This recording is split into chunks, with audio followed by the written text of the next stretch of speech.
M.Reckktv. You a joke's bound to happen if you slipping or you lacking. I'm gripping on the Mac 10, ready for the action.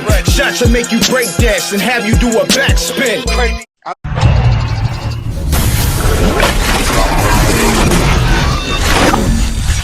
M.Reckktv. You a joke's bound to happen if you slipping or you lacking. I'm gripping on the Mac 10, ready for the action. Shots to make you break dance and have you do a backspin. The first documentary was Calvin Klein, the Brooklyn Don. You know, I got the name for that, the title for that outside of the Don Diva.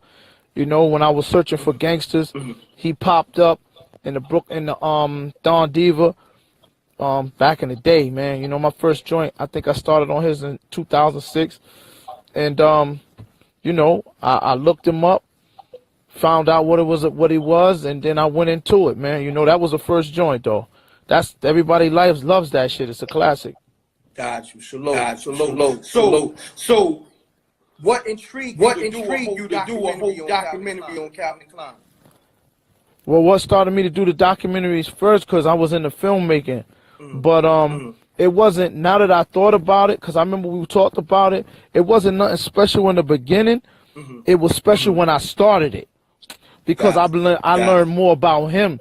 To me, he was just like another drug dealer until he started spilling his story. It ain't too much you could say on in writing, and like besides you talking. When you talking, it's different when writing. So when I began to talk to him, and he started telling me, when I asked him how he got on, you know, Klein's story, the first thing intrigued me was that he was selling an ounce of cane. He was out chopping, smashing down an ounce and bottling it up like any other drug dealer. And one day he got robbed for 5 jumbos. Anybody know that's crack rocks, you know? So somebody tried to rob him for 5 tops, and he stabbed the dude up. And when he coming down the block, he was all bleeding, and that's how he met Danny, and you know, from Marcy Projects, and it started from there. Well, I'm gonna bring you into the highlight from that story. That was when he met Danny, and that's when he started hustling. Gotcha. Cause he asked Danny. Well, he was hustling already. He asked Danny. Danny asked him like, "Yo, what the fuck going on? What you doing?" He's like, "Yo, nigga just tried to steal 5 jumps from me, son. I stabbed him up." It's like, what? So he was like, "Yo, I'm on the run now," you know, because Klein had just came home again, you know what I'm saying? So Danny said, "Yo, man, you know, go upstairs, man, take that off, man, and come back down." Klein comes back downstairs, and, you know, they start talking, and he hit Klein with some work. Bought some work. Klein flipped it, hit him again, flipped it. Long story short, Klein said by the next morning he was almost like on a key from an ounce. So, you know what I'm saying? So I was like, that's some serious hustling. Yes, sir. And determination. Yes, sir. You know, another highlight was how this come from Klein and his people's mouths. You dig what I'm saying? Ain't nothing that I'm adding. How Klein strategically kind of like took over the project because he didn't like outsiders being in the projects. So Klein had hustlers with his team because he had to figure out how to move all of these drugs now. So he gathered up his team, which dudes was already hustling, and then some gunmen, like dudes that do stick-ups. So what happened was he went, and the stick-up dudes took a crew with them, some shorties, and they started laying everybody down that really wasn't, you know, I guess, supposed to be pumping in Red Hook. You know what I mean? And sent a message. They said the next day Klein was getting calls from other dealers like, "Yo, what's going on?" Klein was like, basically, I'm going on. Like, yo, niggas can't come over here in this project that don't belong here, man. He was putting the press game down hard. Got you. Know what I'm saying? And you know, that's how Klein said he began to start his enterprising, man, and his business.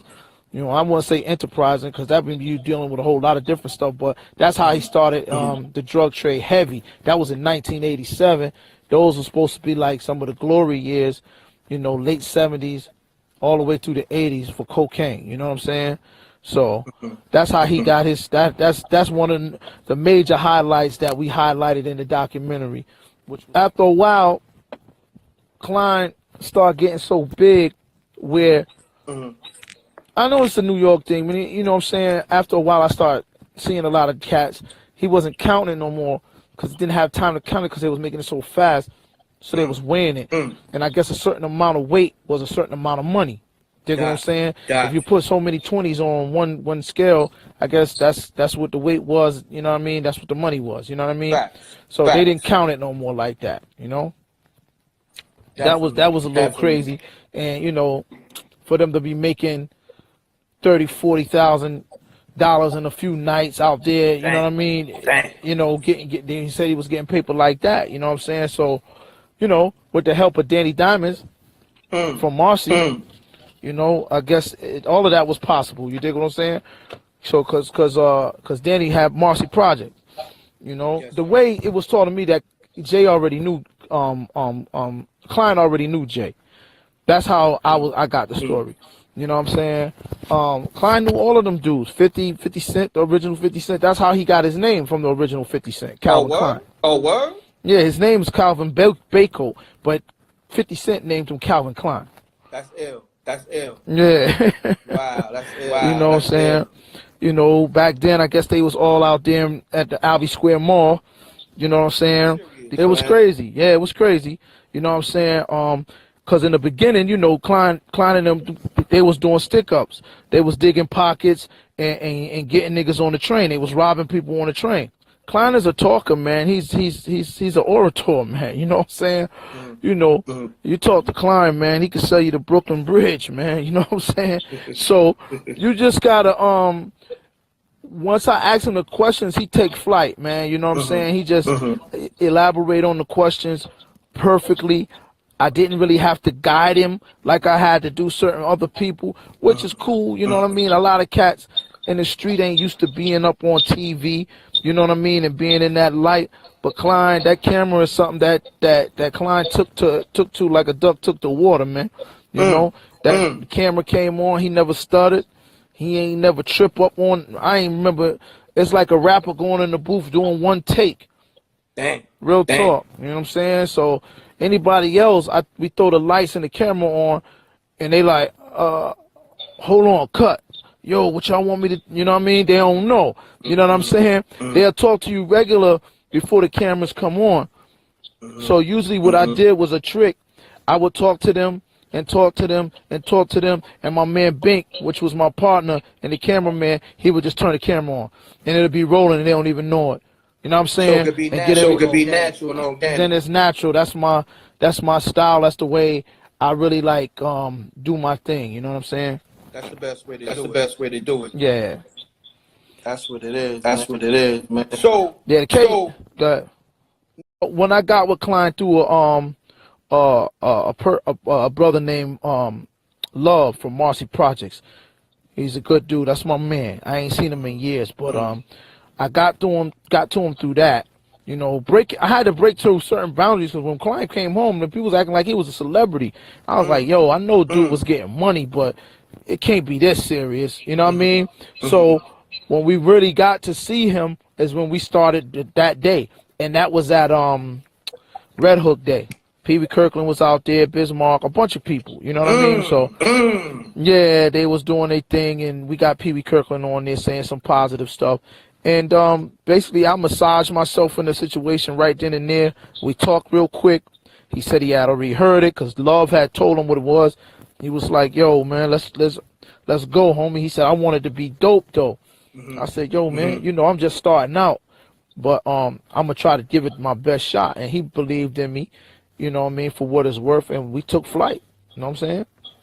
It was, like I said, Pee Wee Kirkland, Akon, Savior, which is Klein's brother, Mike. That was one of the dudes that was hustling with Klein.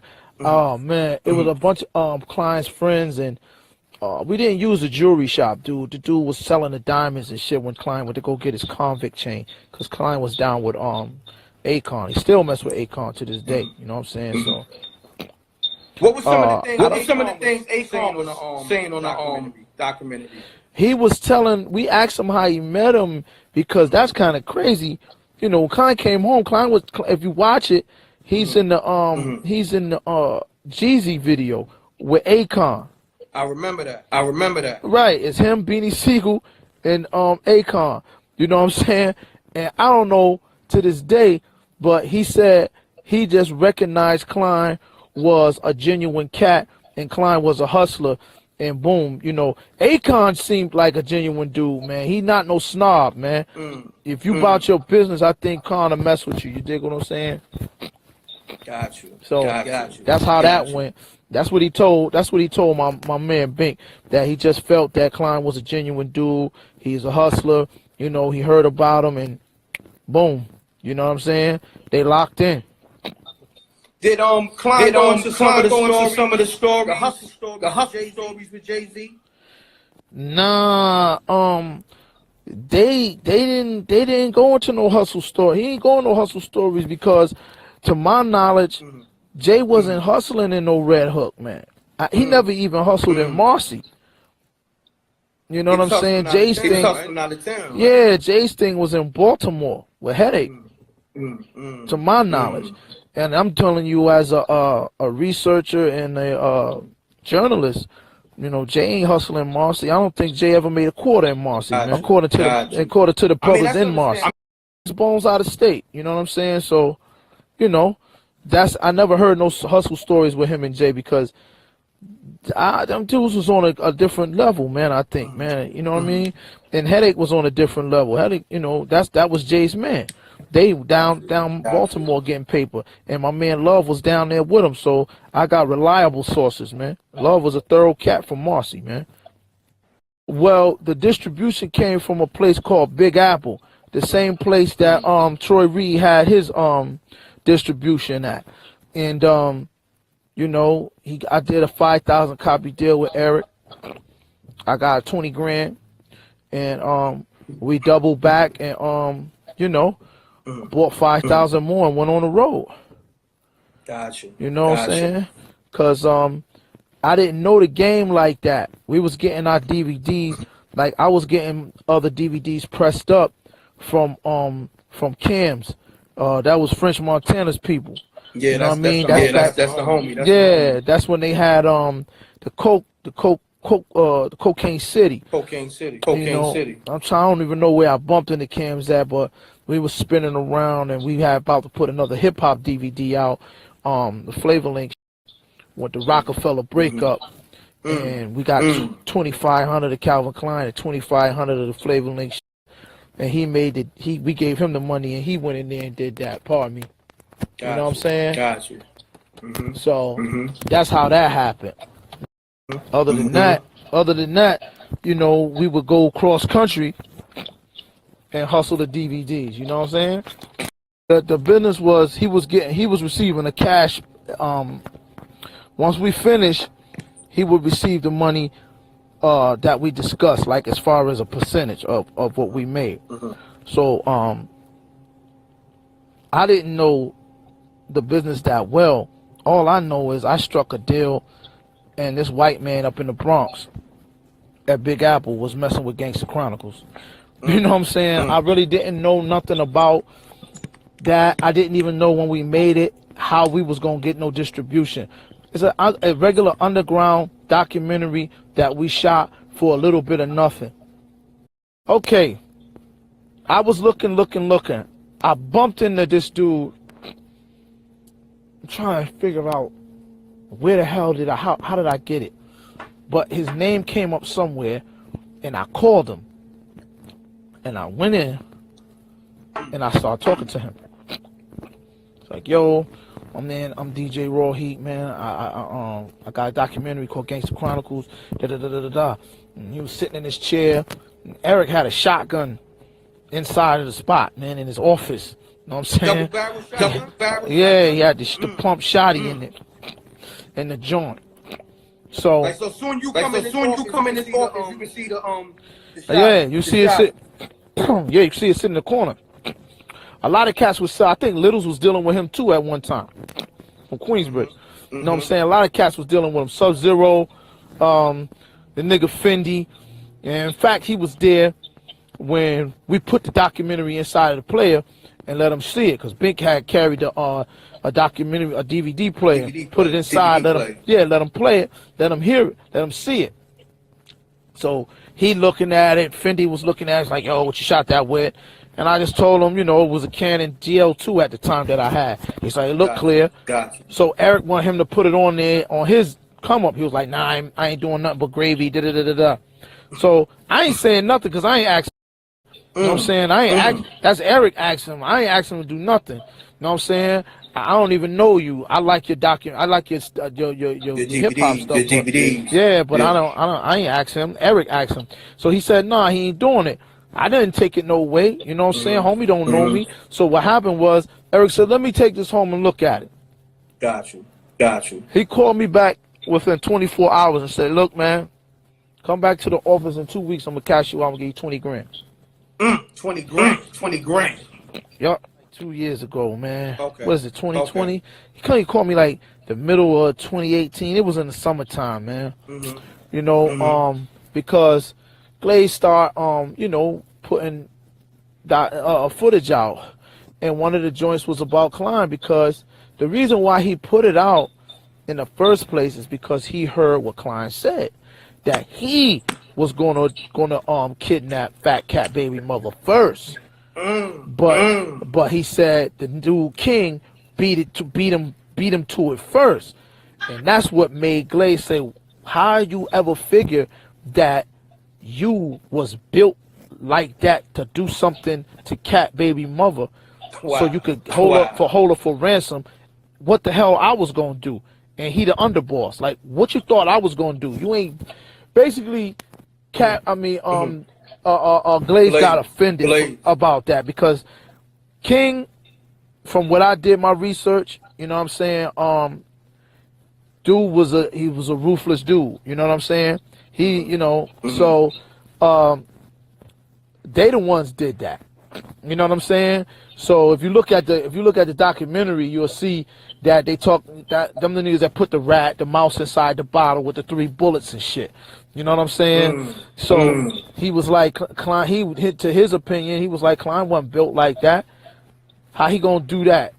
And I'm in here. That's basically what he was saying. You know what I mean? King was older than Glaze. You know what I'm saying?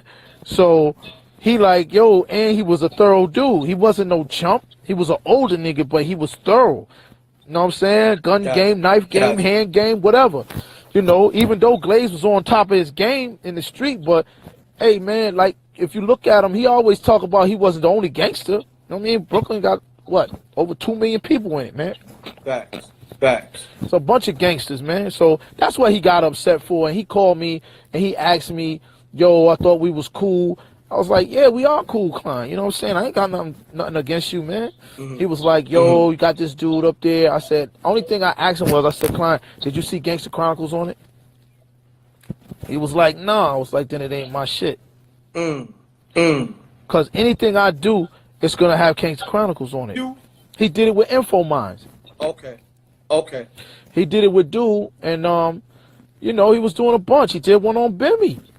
He's only going by what these dudes say out their mouth. He ain't going back and picking on dudes. If you say you did something or you was going to do something and he was around and you say his name or whatever, he was like, yo, what y'all thought I was? I'm not no pushover, man. Just got at cats. It's like, yo, man, you can't be he basically was trying to say Klein was fraudulent. You know what I mean? That's between them two. Yeah, because I never lived in Brooklyn, so I don't know nothing about nothing. You know what I mean? Only thing I know is I was a journalist. I want to make film, and I was doing it. And all I did was report to the streets, man. You know what I mean? As you should. That's it. You know what I mean? So Klein didn't take that too good. You know.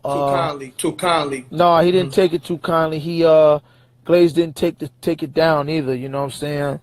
He said if Savior would have told him to take it down, he probably would have took it down. He said he respected Savior, which is Klein's brother. You know what I'm saying? So, I don't know, man. You know what I mean? Wow. Those are 2 different worlds, King. I'm going to keep it funky with you. And I ain't taking no sides. It's different levels to the street. You from the street, I'm from the street, they from the street. they played harder than I was playing in the street. The way Glaze was getting down, no. Let's put it like this. The name of Glaze clique was Money and Murder. Now you go figure that out. I got you. Glaze clique name, the name of his clique was Money and Murder. And he was Fat Cat's underboss. That murder game down.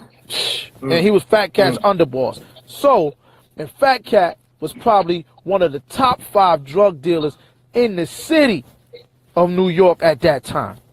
Facts. Had to be. And had half of the Eastern Seaboard on smash.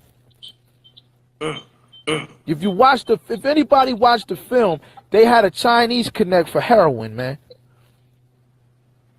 I don't know too many people that had it like that. But anyway, you know, like I said, I'm just a journalist, man. You know what I'm saying? All I do is report to the streets, man. You know what I'm saying? I mean, this shit squashed. They just went through a little mix, and Klein was on somebody else's platform. He was like, I don't even know, dude, and that was it. It was gonna turn into something. It might have turned into something more if Klein would have kept feeding into it. Glaze shot his shot out there, and that was it. Glaze ain't made no more videos and nothing. He did. He said what he had to say. Klein expressed to me what he said, and I was like, well, you know, you could tell Duke, because, you know what I mean, I ain't about to send no messages like that. You know what I'm saying? I don't want to get into they shit, because Klein was kind of tight, but I guess Klein loosened up. He in a different space, and he just left it all alone. It's nothing. They never had no beef. You know what I'm saying? Got you. By then, they had seen the trailer. The trailer's at, right now the trailer is at 2.4 million. Back then, it was climbing. It had already reached 1 million. You know what I'm saying? So, yeah, no, I ain't mad at none of that, man. It's just that, you know, I work hard in this game, Rec. Yeah, definitely. You know what I'm saying? Regardless of what anybody got to say or how they say it, one thing I do got to say is, a lot of our people, when they see the little man like myself out there struggling, got to buy his equipment on his own, and nobody gave me no budget, ain't nobody gave me a dime, son, and I ain't asked for nothing. I just went and did what I had to do.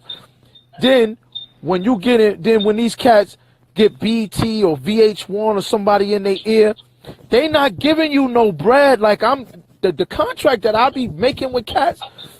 Some of these dudes be wanting my whole life. Do you understand? They'll probably BT be like, yo, this is what we giving y'all. American Gangster, they wasn't even paying dudes. Everybody running the they wasn't even paying cats. They was giving dudes peanuts. I'm up here doing 50-50 deals with niggas like an idiot. That's because I love the game and I want to see them get money. They was already getting money, so I make it a way. So listen, son, we could both eat. This is what we gonna do. I hit the money dash when I catch a lick. If it's beef, then I'm blaming with the West and everybody out here scamming and finessing. Who can you trust? Don't mistake love for lust. Y'all can all get touched when the slugs go bust, especially when niggas know you're the plug and such. You a joke's bound to happen if you slipping or you lacking. I'm gripping on the Mactin, ready for the action. Shots will make you break dance and have you do a backspin. I got more kicks than karate flicks. My whole team pushing Maserati whips. You on IG liking thotty pics. Shorty pocket broke but her body fixed.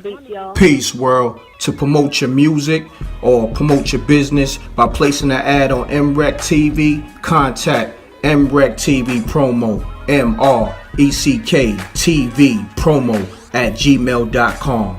Peace. Oh yeah, subscribe to MRecktv, youtube.com/MRecktv. I'm gone.